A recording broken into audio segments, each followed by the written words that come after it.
अवधूत चिंतन श्री गुरुदेव दत्त. श्री स्वामी समर्थ. श्री स्वामी समर्थ. स्वामी म्हणतात, सर्वच दिवस हे शुभच असतात, फक्त आपलं मन निर्मळ असायला हवं. जसे आहात तसेच राहा. कोणासाठी वाईट किंवा चांगलं होऊ नका. ज्याला तुम्ही पटलात तो तुम्हाला कधीच नाही सोडणार, आणि ज्याला तुम्ही नाही आवडला त्याच्यासमोर जीव जरी ओवाळून टाकला तरी तो तुमचा नाही होणार. म्हणून लोकांचा विचार करत जाऊ नका. जर तुम्ही हे वाचले तर याचा अर्थ तुमचा संरक्षण देवदूत तुमच्या सोबत आहे. तुम्हाला एक मोठा आशीर्वाद मिळणार आहे, जे तुमचे जीवन सकारात्मक पद्धतीने बदलेल. अभिनंदन, तुमचा दुष्काळ संपला आहे. तुमच्यावर आशीर्वाद, उपचार, सकारात्मक बदल, प्रेम, नवीन संधी आणि अनुकूलता याचा वर्षाव होणार आहे. तुमच्या सर्वात फायदेशीर प्रार्थनेचं उत्तर दिले जात आहे. तुमच्या सर्वात फायदेशीर प्रश्नाचे उत्तर दिले जाईल आणि प्रकट होईल.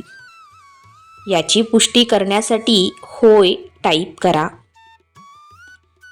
आपल्या दुःखाची 5 कारणे आहेत. जे हवं ते मिळाल्यावर देवाची कृपा आहे असं म्हणणारे पण इच्छेविरुद्ध गेल्यावर दुःखी होतात.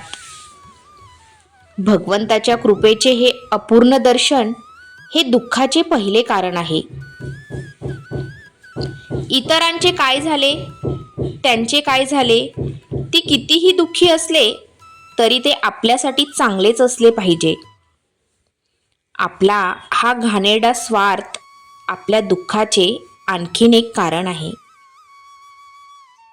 आपल्याकडे सध्या असलेल्या किंवा इच्छा असलेल्या गोष्टी गमावण्याची किंवा न मिळण्याची सतत भीती हे आपल्या दुःखाचे तिसरे कारण आहे.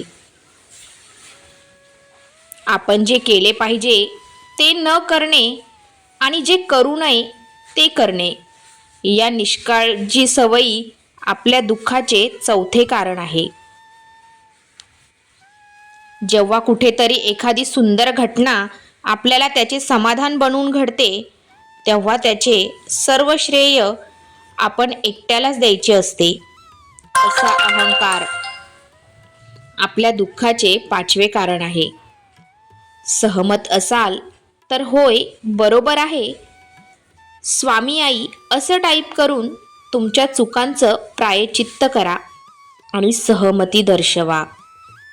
तुमचे सर्व पाप नष्ट होतील व स्वामींचा आशीर्वाद तुम्हाला लाभेल.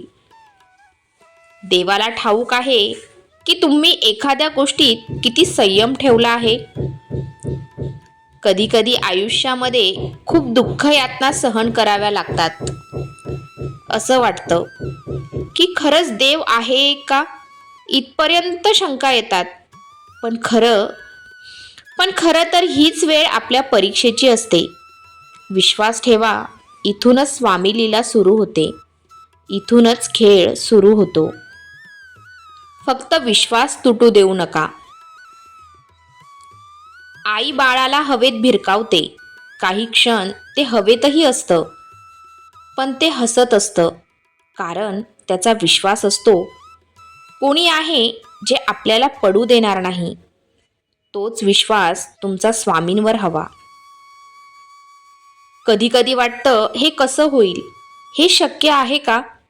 पण लक्षात ठेवा की तुम्ही तुमच्या बुद्धीच्या कुवतीवर शक्य आणि अशक्य ठरवता. पण स्वामींना या जगात अशक्य असं काहीच नाही.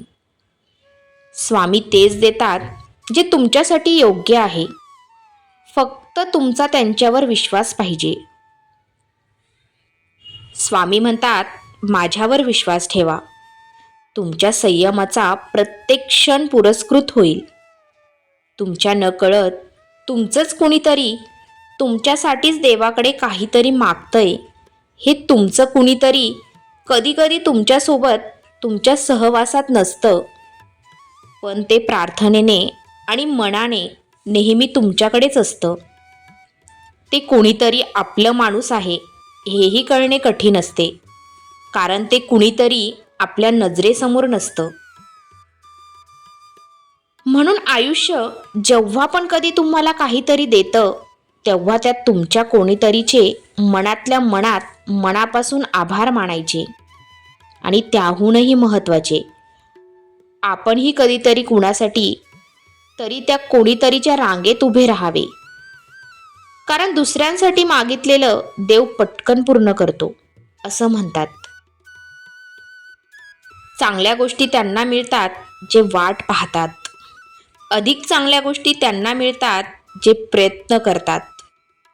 पण सर्वोत्तम गोष्टी त्यांना मिळतात जे आपल्या प्रयत्नांवर अतूट विश्वास ठेवतात. आयुष्य अवघड आहे, पण अशक्य नाही. तुमचा स्वामी शक्तीवर विश्वास असेल तर होय, स्वामी शक्तीवर विश्वास आहे असे टाईप करा आणि आपल्या व्हिडिओला लाईक करा. तुम्ही पुण्याचे भागीदार ठराल. क्षणाला क्षण आणि दिवसाला दिवस जोडत आयुष्य पुढे सरकत असतं. कधीतरी, कुठेतरी, केव्हा तरी असा क्षण येतो जो अख्खं आयुष्य बदलून टाकतो. फक्त तो क्षण ओळखता आला पाहिजे. यालाच आयुष्याचा टर्निंग पॉइंट म्हणतात. जर नशीब काही चांगले देणार असेल तर त्याची सुरुवात कठीण गोष्टीने होते. आणि नशीब जर काही अप्रतिम देणार असेल तर त्याची सुरुवात अशक्य गोष्टीने होते. तुमच्या अशक्य गोष्टी शक्य करून आणण्यासाठी हा संदेश शेअर करा. कारण तुमच्या एका शेअरने कोणाचे हरलेले मन पुन्हा जागृत होण्यास मदत होईल आणि अशाने तुम्ही न कळत पुण्याचे भागीदार व्हाल आणि अशक्य गोष्टी सहज शक्य होऊ लागतील. मोठं व्हायचं आणि यशस्वी व्हायचं तर अपमान गिळायला शिका. उद्या मोठे व्हाल तेव्हा हीच अपमान करणारी लोक स्वतःचा मान वाढवायला तुमची ओळख सांगतील. ज्याप्रमाणे घाणेरड्या आरशावर सूर्यप्रकाश पडत नाही, त्याचप्रमाणे घाणेरडे हृदय असलेल्यांवर देवाचा आशीर्वादाचा प्रकाश पडू शकत नाही. तुमची स्वप्न का पूर्ण होत नाही याचा विचार करू नका. धाडसी लोकांचे हेतू कधीच अपूर्ण राहत नाही. ज्यांचे कर्तृत्व चांगले असते त्यांच्या आयुष्यात कधीच अंधार नसतो. म्हणून स्वामी सांगतात, कुणाचे वाईट करू नका, कुणाचे वाईट चित्तू नका. मी तुमचे वाईट होऊ देणार नाही. माझ्यावर विश्वास ठेवा. कोण काय करतोय, कसं करतोय, का करतोय या सगळ्यांपासून तुम्ही जितके दूर राहाल तितके आनंदी राहाल. राग आला तर थांबायला शिका. चूक झाली तर झुकायला शिका. नाती स्वतःहून कधीच तुटत नाही. अहंकार, अज्ञान आणि चुकीची वृत्ती ती तोडतात. स्वामी म्हणतात, 100 काम सोडून अन्न खावे, 1000 काम सोडून स्नान करावे, 1,00,000 काम सोडून दान करावे आणि 1,00,000 कामे सोडून देवाचे स्मरण करावे. देवावर एवढा विश्वास ठेवा की जेव्हा तुमच्या इच्छेनुसार गोष्टी होत नाही तेव्हा समजून घ्या की ती त्याची इच्छा आहे आणि जेव्हा गोष्टी तुमच्या इच्छेनुसार चालतात तेव्हा समजून घ्या की ती त्याची कृपा आहे. काट्यांवरून चालणारी व्यक्ती ध्येयापर्यंत लवकर पोहोचते, कारण रुतणारे काटे पावलांचा वेग वाढवतात. योग्य क्षणाची वाट बघण्यासाठी संयम असणे ही जीवनातील सर्वात अवघड परीक्षा आहे. थोर उपकार तुझे श्री स्वामी समर्थ, आधार तुझा श्री स्वामी समर्थ.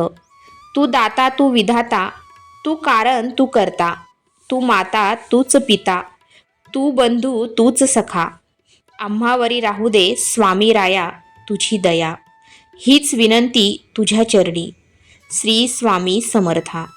श्री स्वामी समर्थ. हा संदेश शेवटपर्यंत ऐकल्याबद्दल धन्यवाद.